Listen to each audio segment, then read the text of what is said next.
I hope you're ready for our next trip. Last week we visited the old world, and this week we'll be heading over to the new world. Grab your wine, pour yourself a glass, and let's get to it. The United States of America. This is the land of the fruit-forward gems, one of the top 5 wine-producing nations in the world in terms of quantity. A diverse landscape, coast to coast, offering various climatic settings perfect for grape growing of various varietals.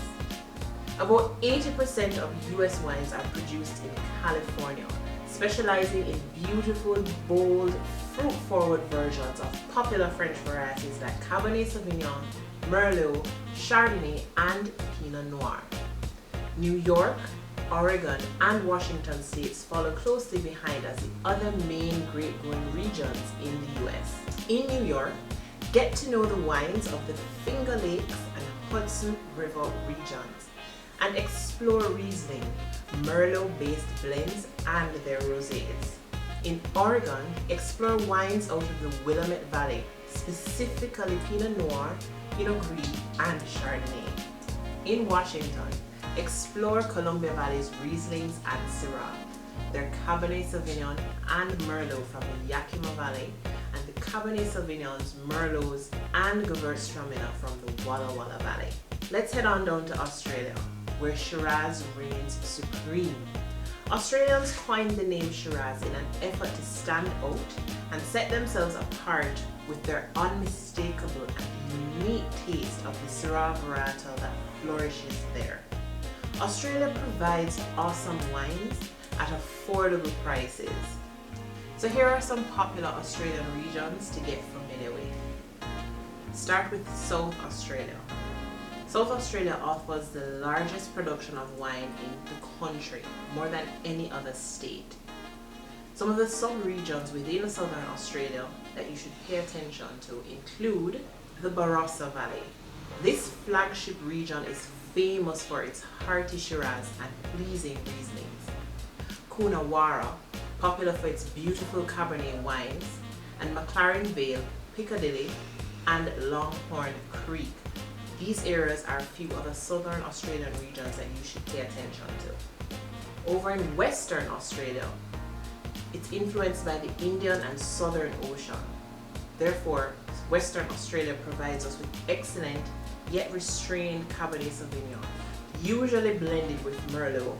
Cab Franc and Shiraz is also available there. Let's move from Australia, hop, skip, and jump further south to New Zealand, the Sauvignon Blanc capital of the world. This southernmost wine-producing region is home to world-famous Sauvignon Blanc, with almost 50,000 acres planted throughout the country. New Zealand is all about cool climate varieties such as Sauvignon Blanc and Pinot Noirs primarily, with some Chardonnay, Pinot Gris, and Rieslings produced as well. Fruit grown in New Zealand produces wines of a particular style, rich with ripe fruit flavors and lively, fresh acidity. So here are some New Zealand regions that you should pay attention to when you're exploring. Marlboro. This appellation, found on the northeastern tip of New Zealand's southern island, is easily the most popular because of its world-class Sauvignon Blanc. Hawke's Bay. You can find some very good Cabernet Sauvignon and Cab blends with Merlot in this appellation due to its warmer climate. Elegant, plummy red fruit profiles are popular here. Wairarapa. With north-facing slopes and rich mineral soil, Pinot Noir from this appellation is world-class, with fully ripened fruit, ripe fruit flavors, and excellent structure. Martinborough Pinot Noir, specifically from this appellation, is a favorite. Central Otago. This region is sunny and dry and produces great Pinot Noirs. Characteristics of these Pinots include really sweet, dark berry notes, gravel-like minerality, and spice like cloves. Let's move over to South America. South American wines offer us exceptional quality at affordable prices.